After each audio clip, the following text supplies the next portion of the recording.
A heavy rainstorm was coming, and my best friend thought the apocalypse had arrived, so she decided to go for a zero-cost shopping spree at the mall. I advised her to wait, not to believe in novels.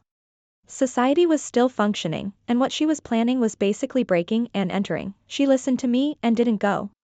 However, our neighbor from 1201 went ahead and took a lot of supplies, living luxuriously with food and drinks. My best friend, Sophia, hated that I stopped her from becoming the protagonist, so she pushed me off the building to drown me. When I opened my eyes again, I was back on the first day of the storm. Grace, wait a minute, Brother Alexander and Brother Maximus are taking us to go zero-cost shopping. Get ready.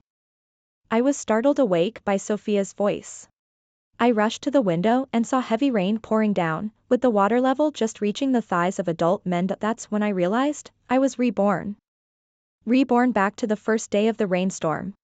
Last time, it was around this point, this was the first time the city had experienced such heavy rain, and the drainage system couldn't keep up. The city government was working hard to fix it, and everyone was trapped at home, communicating online. A lot of alarming statements started popping up. This storm started last night, right? It doesn't seem to be letting up. Do you think it's the apocalypse? I went out just now, and the water's a meter deep. I couldn't even tell the difference between people and animals. There might be strange creatures in the water. It's terrifying. The storm apocalypse is here. We're doomed. There are no supplies at home. Sophia loved the internet, especially novels about apocalyptic love stories. Zombies, rivaling military bases fighting for her, and the heroine with supernatural powers who stockpiled billions of supplies. She firmly believed in these end-of-the-world rumors. Just then, Alexander and Maximus from next door in 1201 decided to go for zero-cost shopping. Sophia immediately teamed up with them and invited me to join. At the time, I kindly advised Sophia, there's no apocalypse, it's just rain, and it will stop soon. Don't be influenced by these novels. Going for zero-cost shopping now is the same as burglary. Even if there were an apocalypse, we shouldn't do this now. Society is still functioning, and the government is trying to help. Let's wait a bit. If it's still raining after a week, then I'll go with you, okay? Sophia was convinced by my words and decided not to go for now. Since we didn't go, Alexander and Maximus took 2 women from 1204 with them and braved the storm. Around 5 a.m., the loud noise woke me and Sophia up. When we opened the door, we saw that they really did bring back a lot of supplies. Maximus and Alexander were hugging the 2 women and happily dividing the goods. For the next 2 days, Sophia didn't give me a good face. I made her food, but she would throw it down and wouldn't eat a bite. She complained, if it weren't for you, I wouldn't be stuck eating plain rice and cabbage. Yes, we had rice at home, along with some cabbage, potatoes, and sweet potatoes, storable food, but no fresh fruits or meat. If we rationed, it would last us half a month, but she wasn't satisfied. On the 5th day of the storm, the smell of hot pot drifted from 1201. Sophia decided to go over to Alexander's place for a free meal. The 2 women from 1204 had already arrived and insulted Sophia. They scolded her for not going for zero-cost shopping but still trying to take advantage, then kicked her out with an attitude as if they were the owners of the house. At that moment, Sophia's anger reached its peak. She stormed back home, and I was standing by the window, fixing a broken window while facing the rain. She yelled at me with a hideous expression, "It's all your fault. If it weren't for you stopping me from going for zero-cost shopping, I would have been the main character." She then shoved me while I was fixing the glass. I wasn't prepared, and I fell from the 12th floor, dying in the dirty rainwater. Grace, are you deaf? What are you spacing out for? I told you to get a big bag so we can pack supplies. Sophia's voice snapped me back to reality. I took a deep breath, quickly thinking of a solution, and started moving toward her to help find a bag. Since she wanted to be the main character, I had to respect her fate. This time, I wouldn't stop Sophia from going for zero-cost shopping, but the problem was, I didn't believe in the apocalypse. I couldn't go. I had to find a way to escape. I rummaged through the room and found a large woven bag. My eyes flicked over to the fruit knife, and suddenly, an idea came to mind. Sophia, I'm really sorry, but I can't go with you. I think my period just started. I bent down in front of Sophia, showing her the color of my pants. Blood had soaked through, and the amount was considerable. Sophia grabbed the bag with disgust and said, "The apocalypse is coming, and you're being so dramatic? If it's that bad, just sit in the water for a bit, what's the big deal?" I silently refused, and Sophia sneered, "If you don't go, don't regret it. When everyone realizes what's happening, the apocalypse will already be in full swing, and there won't be any supplies left outside. I won't share with you." She then impatiently tried to convince me again, "The apocalypse is coming, don't you want to eat for free? Come on, let's go." When I remained unmoved, she finally stormed off, slamming the door behind her. I hid behind the peephole and saw her heading straight to Alexander's place in 1201. Through the listening device, I could faintly hear their conversation at the door, "Brother Alexander, Brother Maximus, Grace isn't going. But in the apocalypse novels, zero-cost shopping is really dangerous, other teams might fight us for the supplies, what should we do?"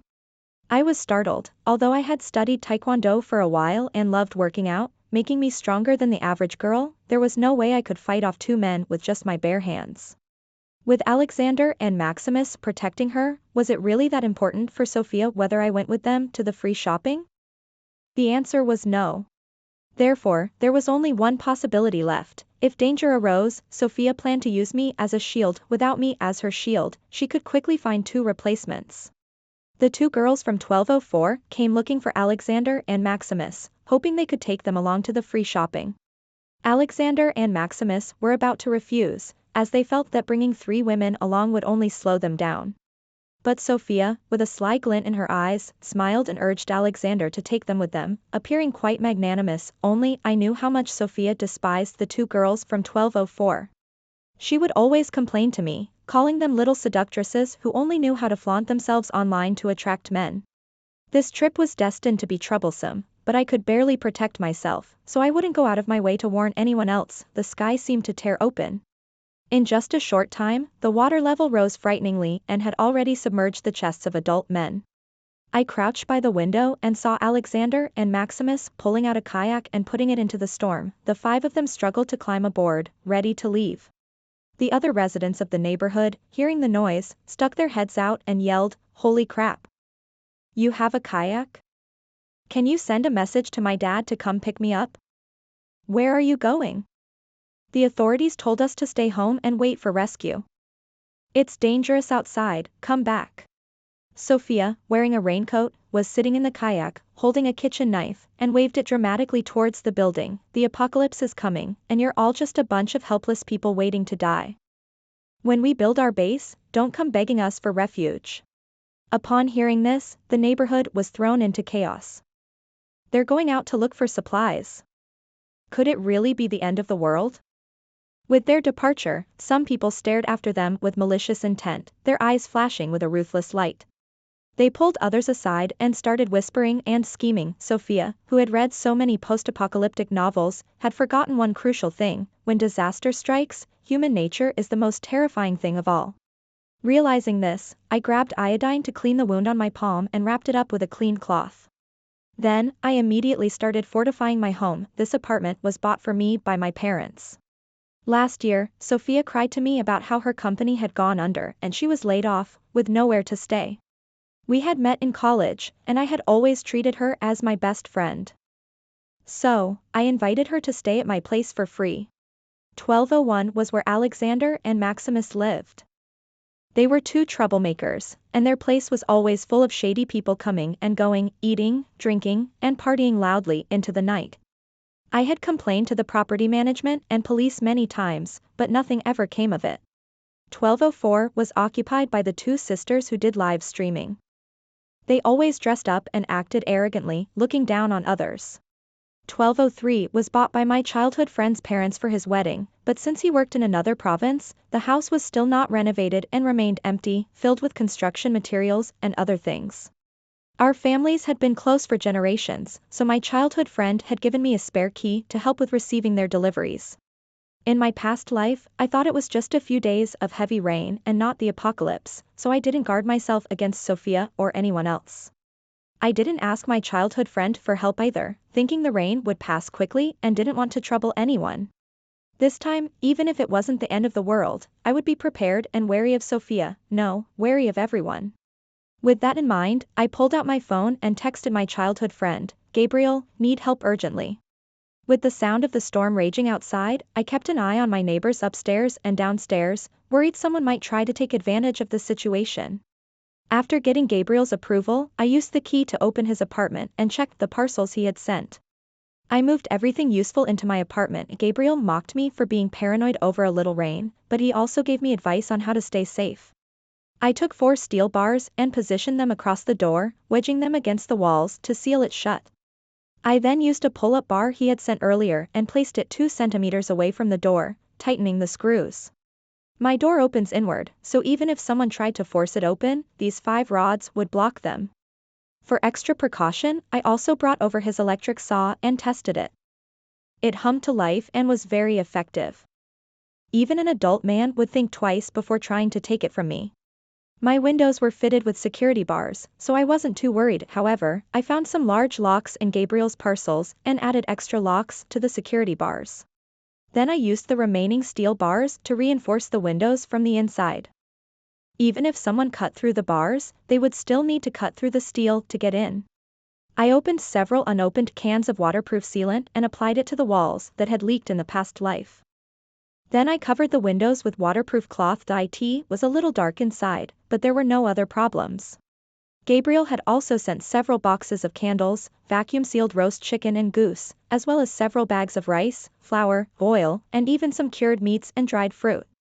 Apparently, his parents had planned to use them for offering to the gods once the house was renovated. Gabriel had also sent over some instant hot pots and noodles for himself, planning to eat them while overseeing the renovations.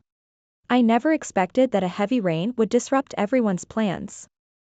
In the end, it all worked out in my favor. The storm caused the signal to be intermittent, and I was about to lose the connection. Suddenly, my childhood friend stopped joking and spoke in a low voice on the phone, "Grace, you should have helped me collect a red package before. Inside, there's a tang sword I've been collecting, and an electronic crossbow. These things are dangerous, and I didn't want to tell you at first. But since the storm might not stop anytime soon, you must protect yourself." After spending most of the day confirming there were no missing items, I finally felt at ease. I locked up my childhood friend's empty house and returned home to wait peacefully. By then, it was already dark. I knew that countless battles were about to unfold. I had to conserve my energy. After checking in with my parents, I charged up the 3 power banks I had brought from my childhood friend's house along with my own 2. I then organized my available supplies, hiding some in the master bedroom, guest bedroom, and living room. Only then did I cook a large pot of rice, stir-fry some leftover greens, and make a dish of potato and cured meat. I happily began my meal. In my previous life, on the 3rd day of the storm, the power and water would be cut off. By the 4th day, the internet and gas would be down. That was also the reason why Sophia became increasingly anxious, firmly believing I was stopping her from going to the zero-cost shopping event, thus preventing her from becoming the heroine of the apocalypse. Eventually, she even killed me. But I still believed the apocalypse was just a baseless rumor. I didn't expect it, nor did I want to become the so-called savior or heroine. I still had my parents and friends. I wanted to live and see them again. Now, with the nationwide storm and the official rescue teams understaffed, I knew they were on their way. I believed I would wait for rescue. What I could do now was focus on self-preservation and maintain that line of human decency: don't cause trouble, don't fear trouble, and protect myself. After thinking through all this, I didn't dare go to sleep in my room for fear I wouldn't hear the sounds from outside in time. So I grabbed a blanket, held the tang sword, and briefly nodded off on the couch. I don't know how long I slept, but I was suddenly awakened by a tragic scream. The sound cut through the stormy night, horrifyingly sharp. I pulled out my phone and saw that it was 5 a.m. At this point, it was already the 2nd day of the storm, exactly like the timeline in my previous life. I tiptoed to the window and looked down through the blurred rain. I could vaguely see a kayak blocked outside the building with 3 people on it. The water level had already nearly flooded the 1st floor, and now the neighbors were all standing on the 2nd floor corridor. Hands occasionally reached out from the building, seemingly trying to grab something from the kayak. Alexander and Maximus were guarding their supplies carefully, while Sophia held a large watermelon knife, coldly glaring at everyone in the building. In between the two groups, a young girl was struggling in the flood. She was about to climb up but was being pushed down by a few long poles extended from the building. A neighbor's voice shouted at Alexander, Maximus, if you give us half your supplies, we'll let this girl go. Yes, the girl trapped in the water was one of the sisters from Unit 1204. The scream I had heard earlier came from her. But wait, why had only the younger sister returned? Where was the older one? Alexander and Maximus exchanged a look but said nothing. The next second, however, Sophia raised her long knife and swung it down at the girl in the water. The girl let out a short, sharp scream before quickly losing her voice and sinking into the filthy floodwaters. Blood splattered across Sophia's face, making her look like a ghost. Yet, she sneered and said to the neighbors blocking her, you think you can use her to threaten us into giving up our supplies? The apocalypse is here, and I'm no saint. Anyone who wants to rob me, they better ask my knife first. I had just managed to calm my racing heart when I heard footsteps outside the corridor. The steps grew closer, and my grip on the tang sword tightened. Soon, there was a knock on the door. Grace, open the door. It was Sophia. Through the peephole, I could clearly see the blood on Sophia's face. Not far behind her, Alexander and Maximus were hurriedly moving their supplies into Unit 1201. Rainwater and blood dripped from them, shining with a cold light. The remaining half of the supplies was at Sophia's feet. She seemed to want to move them into my house. Sophia's knife had intimidated everyone. The greedy neighbors dared not stop her. Even Alexander and Maximus looked at her with new respect, perhaps even a hint of fear. Of course, I was also afraid of her. That's why I wouldn't let her step into my home again. When I didn't respond or open the door, Sophia grew impatient. She wiped her knife clean and said, Grace, stop playing dead. I know you're at home, open the door.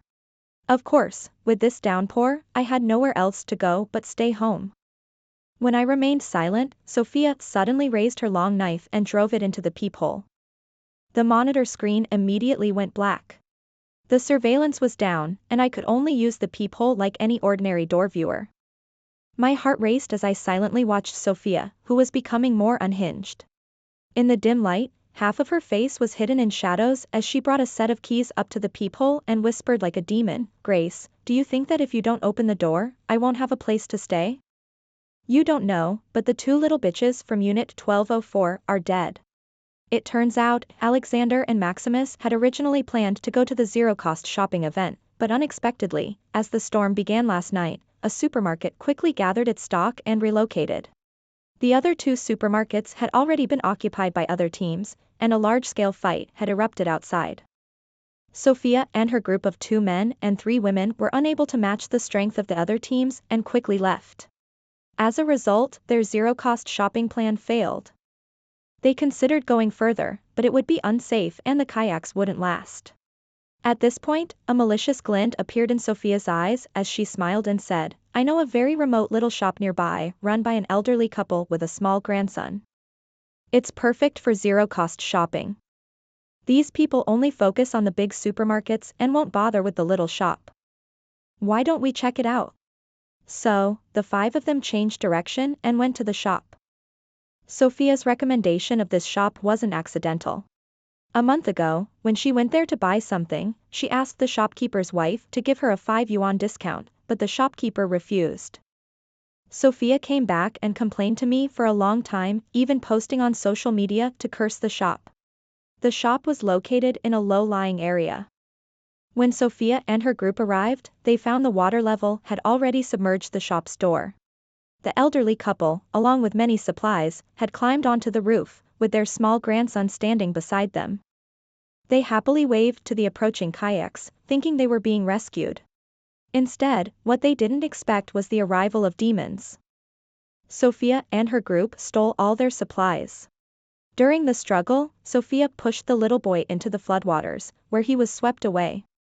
The elderly couple, enraged, rushed forward, wanting to die together with them, but Sophia was quick to grab the sister of person 1204 as a human shield. In the confusion, the elderly couple knocked the sister off balance, and the 3 of them were swept away by the flood, disappearing without a trace. Sophia, drawing from her knowledge of apocalyptic fiction, guessed that neighbors would likely come to steal the supplies. So, on the way back, she planned for the younger sister of 1204 to sit at the front of the kayak. As soon as the kayak reached the bottom of the building, a group of neighbors yanked the sister sitting at the front off the boat, using her as leverage to force Alexander and the others to hand over their supplies. However, no one realized this was Sophia's scheme to use others as a tool to kill. If I had been with them on the zero-cost shopping mission, I would have been the one to die. After hearing the whole story, my disgust toward Sophia reached its peak, but she was unaware of my emotions and still thought I was the good friend she could manipulate. She even rolled her eyes and tried to sweet-talk me, saying, "Grace, after all, you're my good friend. I have supplies now, and Alexander and Maximus trust me, come out with me, and we can start our apocalyptic business together. In times of chaos, heroes rise, and we will definitely build our own power at that point. I'll be the base leader, and you can be the vice leader. Whatever you want will be within your reach, even a whole country." Listening to her words, which were so deeply influenced by dystopian novels, I almost burst out laughing. Who gave her that much confidence? Seeing me remain silent, Sophia kicked my door a few times in frustration. Finally, she reluctantly dragged her heavy bag of supplies toward 1204's place. In the empty hallway, only the winding bloodstains remained, along with her diluted words, "From today on, 1204 is my initial base. My journey in the apocalypse officially starts here." On the third day of the rainstorm, the power and water were cut off. Luckily, I had collected drinking water in advance, and I had 5 power banks with several boxes of candles at home. If I use them sparingly, they'll last me for a long time. After waking up, I quickly checked the internet, expecting to see a flood of apocalyptic discussions. To my surprise, one trending topic blew up across the entire internet, even overshadowing the anxiety about the power and water outage. Sophia was trending, and she was being mercilessly cyberbullied. It all started when someone posted a video of Sophia pushing the little boy off the roof into the water while fighting for supplies. The video also showed how Sophia used the sister of 1204 as a human shield, resulting in the deaths of the elderly couple and the sister. Apparently, the video poster had been filming the flood and rain from a high-rise building using a telephoto lens, when they accidentally captured Sophia at the little shop. Wearing a black raincoat, she was dubbed the Storm Butcher by netizens, and everyone was searching for her identity. The truth eventually came out as keen netizens uncovered everything about her. Many people cursed her for being vicious, claiming that in just 3 days of rain, she had already killed 3 people. They accused her of being ruthless and urged her to turn herself in. Then, it was revealed that Sophia had actually killed 4 people, with another victim found downstairs in our building.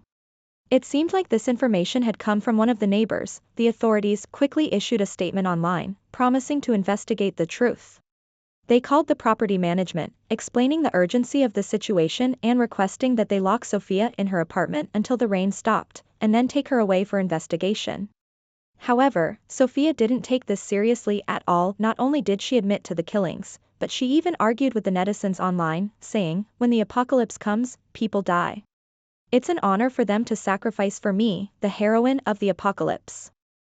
Ultimately, the property management couldn't lock her up, because after the power outage, most people's phones quickly ran out of battery, and the online justice warriors dwindled. Sophia wasn't afraid of the criticism at all. The storm made the sky unusually dark, and the owner group was asking who had candles. I looked at the box of candles by my feet but said nothing. At this moment, Sophia jumped in and quickly posted, "Sophia, I have some, I got them from the little shop yesterday, you can all come to my place to get them, along with some cookies and snacks. It may not be enough to fill everyone, but a few pieces should tide you over." Neighbor A: "Really? Wow, you're so kind." Sophia: "Of course. And in the future, we can take you with us to collect more supplies. We can set up a community base and shine in the apocalypse." Alexander, Maximus, what do you think? Alexander: What Sophia said is true. Maximus: We're in the Chinois neighborhood. How about we call this base Sophia Base? Neighbor B: I'm the first to join. Sophia: No hurry, I need your help with something. As for what this help is, I don't know, because I was kicked out of the homeowners group. It seems like whatever trouble Sophia is about to cause is somehow related to me. I check the doors and windows again, tightly holding the automatic crossbow and tang knife in my hands, staring at the door. Sure enough, not long after, heavy footsteps echoed in the hallway. It sounded like many people were heading my way. Then, Sophia's cheerful voice rang out at the door. Grace, all the houses above the 6th floor have been requisitioned by our Sophia base. Please move to a floor below the 6th. Also, you cannot take any supplies from your house, they will be redistributed by me. At that moment, the heavy rain continued, and the water level had already flooded the 2nd floor, spreading to the 3rd. In my past life, I died on the 4th day of the rain. Back then, the rain didn't stop, and the water reached as high as the 5th floor. So moving to a lower floor now is essentially signing my own death sentence. But now, Alexander and Maximus are obeying her. The neighbors who saw her kill the 1204 girl downstairs have also accepted her favor. Through the peephole, I saw a group of burly men prying open the lock of the 1203 childhood friend's house, conquering the territory. When they found it empty, they cursed in frustration. Then, led by Sophia, they turned and blocked my door. It seems today I won't be able to get away easily. The municipal authorities were still actively rescuing people, and soon it would be our neighborhood's turn. Who gave you the authority to requisition houses? On the shoe cabinet in the hallway was the tang knife. My hand gripped the electronic crossbow. Sophia pretended to persuade me. Grace, I know you're usually reclusive and selfish, but now, in the face of the flood, we should stick together to fight the disaster. After requisitioning your house, people who contribute more to our base will live there. We will also allocate more supplies to you. You should be happy about that. Through the peephole, I saw her hypocritical face, and I couldn't help but laugh coldly. Why should I care? Alexander and Maximus were angry and kicked the door. Sophia, stop wasting time with her, just break it down.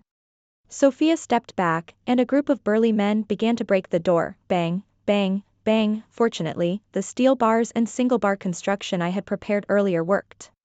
When my parents renovated the house, they thought ahead. The door was made of anti-theft material. That moment, despite the huge noise, the door showed no signs of opening. Seeing that one plan had failed, Sophia's eyes flicked, and she came up with another idea. Alexander, you stay here and break down the door. Maximus, take some people to the 1203 balcony and see if you can open Grace's window from there. I've stayed at Grace's place before, and she has plenty of rice and potatoes, enough to feed the brothers for a while. Besides, on the 12th floor, the rain shouldn't have reached that high. So, let's take it, brothers. This is our Sophia base's first battle, let's go. If our stances were not so different, if I didn't know her true nature, I would almost want to praise her as the female protagonist in an apocalypse novel.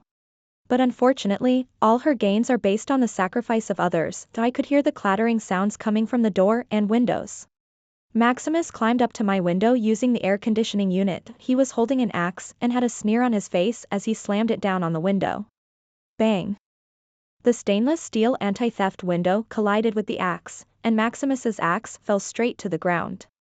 The rain had made the ground slippery, and he angrily shouted at me, "You damn bitch. Wait for it. Once I get to you, you'll wish you were dead." He turned to the people on the balcony and shouted, "Bring me a chainsaw." A weak voice from next door replied, "Maximus, the power's out, the chainsaw won't work." Then Sophia's vicious voice came, "No problem, one of the brothers just said he has a battery-powered cutting machine at home. They're bringing it up now. The anti-theft windows, no big deal, we can deal with it. Maximus, you just smash the glass." Maximus then grabbed a hammer, smashed through the anti-theft window, and started hammering at the glass in front of me. Soon, I heard the glass crack. Seeing these scumbags, my anger could no longer be contained. I could either wait for death or act. So, I quickly stepped forward, pulled back the transparent waterproof cloth and the window. The strong wind and rain immediately rushed in. I turned on the automatic crossbow, squinted my eyes, and aimed it at Maximus outside the window. With a swish, a bolt shot toward his raised right leg. I sneered and raised the crossbow higher, aiming at his neck. "Next time, it won't be your leg." Maximus screamed in pain, frantically trying to dodge the crossbow while shouting to the people next door, "Pull me up, pull me up. This bitch actually dared to hurt me. Shaoli, go break the window." Maximus, I'm scared, she has weapons, that thing is too fast. After this incident, the people under Sophia's command settled down for the moment and no matter how skilled someone is, they fear the cleaver. Without firearms, my automatic crossbow is the deadliest weapon. Taking advantage of the brief respite, I immediately messaged my childhood friend to thank them. My friend reminded me not to relax, the arrows in the crossbow wouldn't last forever, and if something happened later, I would be on my own. The rain poured relentlessly, and I couldn't sleep all night. The fourth day arrived with a tense atmosphere. I checked again, and sure enough, the internet was down, leaving me completely cut off from the outside world. There was no gas at home anymore, but luckily, my childhood friend's family had brought plenty of food when they moved in. I happily unpacked a box of self-heating hot pot, poured in water stored in 3 large barrels, removed the overly spicy seasoning, added some rice I cooked yesterday, and finally started eating. Today marked the day I died in my previous life, so I couldn't let my guard down. After eating, I pretended to nap on the living room sofa, but soon, chaotic noises erupted outside the door. Gripping a knife in my left hand and a crossbow in my right, I quickly walked toward the entrance. Sophia, what right do you have to requisition our apartment? Where's property management? Why aren't they stepping in? These poor, honest neighbors who had been patiently waiting for rescue didn't know that property management had long been colluding with Sophia. We've paid for this, if that's the case, then give us your upper floor apartments to live in. You really think you're some kind of queen? Get lost. If you try to take my place, I'll take yours. Peeking through the peephole, I saw the whole scene. Outside, the water level had already reached the 5th floor, and the heavy rain continued unabated. Sophia, unable to take over my apartment, had vented her anger by rallying her followers to seize the apartments of others upstairs and downstairs. Many of her followers lived on the lower floors, so they quickly responded to her suggestion. In the hallway, angry neighbors had gathered on the 12th floor to confront Sophia and her group. Both sides were evenly matched in numbers, and a fight was imminent. Sophia stepped forward with a cold smile, flanked by Alexander and Maximus. She exuded the aura of a ruler, looking down on the group of neighbors fighting for their homes. Everything I do is for the Sophia base. If you're willing to join us, the apartments and supplies will be distributed by me. Of course, we don't accept the elderly, the weak, or women with children. How ridiculous. Who doesn't have children or elderly family members? And isn't she a woman herself? Using the guise of salvation, she was doing such despicable things. If you're unwilling, remember this, in an apocalypse, saints die first. Sorry, but I'm no saint. To ensure the Sophia base remains peaceful, you'll all have to die. To her, killing someone seemed no harder than squashing an ant. As her words fell, shouts and screams erupted. Members of the Sophia base brought out the cutting machine they had mentioned earlier. Powered by batteries, it became the most lethal weapon on the 12th floor. They were ruthless, wielding watermelon knives as long as forearms, slashing indiscriminately. Blood flowed like rivers, and severed limbs flew everywhere. Screams filled the air as countless people fell, some writhing in pain on the ground. The unorganized and untrained neighbors were no match for Sophia's followers. In the end, only a few terrified neighbors managed to escape, stumbling down the stairs. They were soon caught by Sophia's people and, amidst their desperate pleas, thrown into the rainstorm outside, just like what had happened to me in my previous life. The families of the slain neighbors, hearing of these horrors, could only cower on the lower floors, silently awaiting their own deaths. Now, the entire building, except for me, was entirely under Sophia's control. By evening, I had safely passed the death date from my previous life. Even better, the rain that had lasted for 4 days and nights suddenly stopped. The water level also stopped rising, stabilizing at the 6th floor. I wondered if this disaster might be nearing its end. From next door, I heard the clatter of footsteps. Sophia had decided to send Alexander and a team out to scavenge for supplies. For the past 2 days, kayaks had been easily overturned in the storm, making it very unsafe. Their stolen food was now exhausted, and if they didn't go out, they would starve. But those who went out soon returned in panic, reporting that, although the rain had stopped, a nearby landslide had caused floodwaters to surge around the building. Forget about leaving the complex, reaching other buildings in the same neighborhood was impossible. In just a short time, 2 people who ventured out were swept away by the floods. The Sophia base was overcrowded, many of them were now crammed into the hallways. As a result, I could overhear their conversations clearly. After hearing the report, Sophia's increasingly gaunt face turned sharply toward my apartment, her eyes fixed on my door as if she were scheming something. A growing sense of unease crept over me. Suddenly, she curled her thin lips into a smirk. Brothers, we can't go out for now, and we can't find supplies. Based on my knowledge of apocalypse novels, these natural disasters are sequential. Now that the rain has stopped, the next calamity will likely be extreme heat or freezing cold. If it's heat, the floodwaters will evaporate; if it's cold, they'll freeze into ice. Either way, we'll have a chance to escape. What we need to do now is survive until the next disaster arrives. So, food is our top priority. If we're lucky, my dear friend Grace might still have some supplies at home. If we're unlucky, well, in times of chaos, we can't be picky. Whether it's Grace or those surviving families downstairs, they can all be our reserves. The last word fell, and silence engulfed the crowd. My heart trembled violently. Sophia. How dare she? But hunger is the most unbearable pain. Starve long enough, and people will do anything. A group of men, their eyes glowing green, began using various tools to smash my walls. The blood-stained cutting machine was brought out again, its blades spinning ominously. Meanwhile, others excitedly rushed downstairs. I knew they were going to capture the elderly, the weak, and the women with children. I wasn't sure if it was my imagination or reality, but under their banging and hammering, I felt as though the entire building was shaking. Cracks began to appear on the walls. Fortunately, the elderly, women, and children who were captured were not killed immediately. Sophia had a small room in my childhood friend's apartment at 1203 cleaned out and locked them inside. Then, she hinted ominously, if Grace's house has supplies, we won't need to take that final step.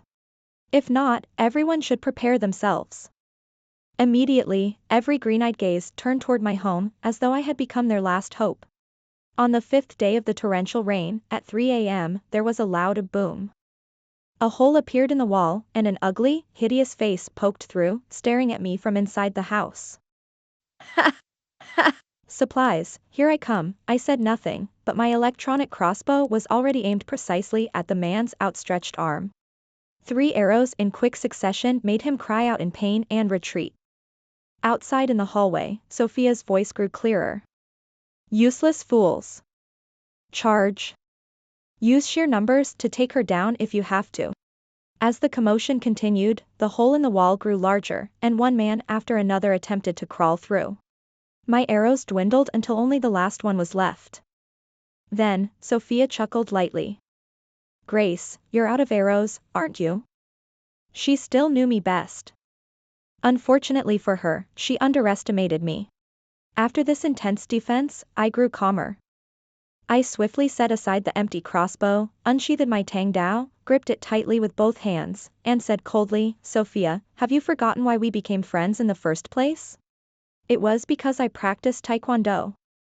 We first met when I drove off a drunk harassing her. Even without arrows, I had my blade. If I lost the blade, I still had the steel bars on the walls, my fists, and my legs. This time, I was determined to protect myself. The hole in the wall remained small, but as they tried to widen it, more men took turns attempting to climb through. My blade swung wildly, slashing at them without hesitation but avoiding fatal areas. Blood stained the walls red, and the room echoed with the labored breathing of men. Damn it! This woman's crazy. I'm done. I'm starving, I'm going to find those locked up people instead.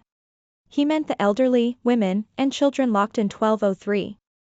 I gritted my teeth, grabbed a few biscuits from the table, and threw them out of the hole. Your opponent is me. I yelled sharply. I wasn't being noble, I just needed to buy more time. Glancing at the clock on my wrist, I watched as the hands crept toward 5 a.m. Finally, the distant sound of a horn drew closer outside the window. Everyone froze, lowering their weapons and rushing to the window to see.